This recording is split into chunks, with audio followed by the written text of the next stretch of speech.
Hi అండి అందరికీ. ఇవాళ వచ్చేసి చింతపండు పచ్చడి చూపిస్తానండి. దానికి కావాల్సిన ఇంగ్రీడియంట్స్: ఒక కప్పు చింతపండు నానబెట్టుకున్నానండి ఒక 10 నిమిషాల ముందు. ఎండుమిర్చి ఒక 25 ఎండుమిర్చిలు తీసుకున్నాను. ఒక స్పూన్ నువ్వులు, ఒక స్పూన్ పల్లీలు, వెల్లుల్లి, కరివేపాకు. ఇప్పుడు తయారు చేసే విధానం అండి. స్టవ్ మీద కడాయి పెట్టుకొని సగం స్పూన్ జీలకర్ర వేయించుకోవాలి.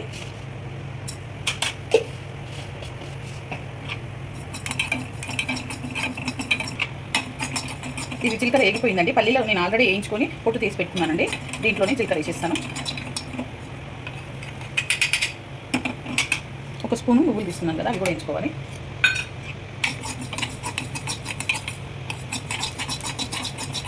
ఓకేనండి, నువ్వులు కూడా వేగిపోయాయి. ఇవి కూడా పల్లీలు దాంట్లోనే తీసేసుకుంటున్నాను. ఇప్పుడు సగం పావు నూనె పోసుకుంటున్నాను. ఈ ఎండుమిర్చి వేసేసుకుంటాను అనమాట. తుంచి ఇలా వేసేసుకోవాలి. అన్నీ దాన్ని వేయించుకోవాలండి. కొంచెం కలర్ చేంజ్ అయితే చాలు. కొంచెం కలర్ చేంజ్ అయితే చాలు, తీసేసుకుంటున్నాను. ఇక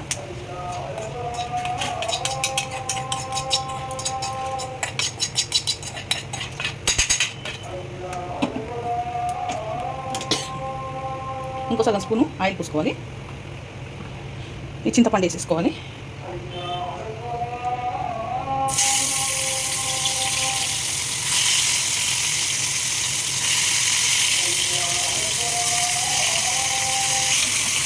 ఈ చింతపండు కూడా ఏం చేసుకోవాలి. దీంట్లోనే కొంచెం పసుపు వేసుకోవాలి. సగం కొంచెం పసుపు వేసుకుంటున్నాను నేను. వేసుకొని కలుపుకోవాలి బాగా. ఓకేనండి, ఇలా పచ్చివాసన పోయేదాకా వేయించుకున్నాను. కొంచెం ఇలా అయిపోయింది, చింతపండు దగ్గరికి అయిపోయింది. ఇప్పుడు దించేసుకోవాలి. దించేసుకొని చల్లారినాక మిక్సీకి వేసుకోవాలి. ఓకేనండి, ఇలా మెత్తగా పేస్ట్ చేసుకోవాలి. ఇది మిక్సీ వేసుకున్నాను మెత్తగా, ఇలా అయింది. ఇప్పుడు 2 పావుల నూనె పోసుకుంటున్నాను. పావున్నర చాలు, ఎందుకంటే ఆల్రెడీ దాంట్లో ఆయిల్ ఉంది కాబట్టి. ఒక సగం స్పూన్ మినపప్పు, సగం స్పూన్ శనగపప్పు తీసుకున్నాను. ఒక సగం స్పూన్ జీలకర్ర వేసుకుంటున్నాను. సగం స్పూన్ ఆవాలు, మినపప్పు, శనగపప్పు ఇవన్నీ వేసేసుకుంటున్నాను. వేసేసుకొని కలుపుకోవాలి. పచ్చిమిరపకాయలు వేసుకుంటున్నాను 2. కరివేపాకు కూడా వేసేసుకుంటున్నాను. ఒక 4 గ్రాముల కరివేపాకు వేసుకున్నాను, అది కూడా వేసేసుకుంటున్నాను.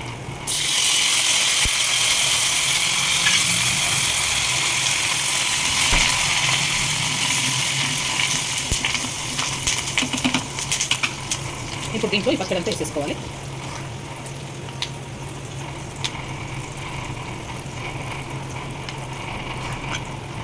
ఓకేనండి, అంతా ఇలా మిక్స్ చేసుకోవాలి.